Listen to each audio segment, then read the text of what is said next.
Hi, good morning guys. October 25 ngayon.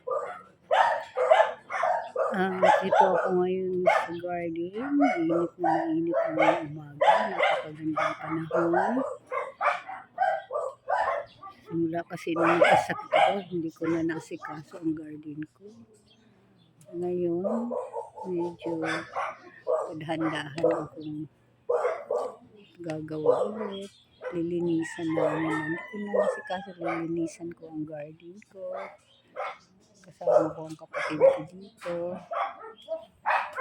Ngayon kaming dalawa.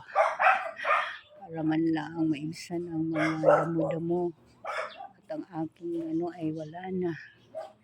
Matagal na din ako hindi nag-vlog dahil medyo kagagaling ko lang sa sakit. Okay guys.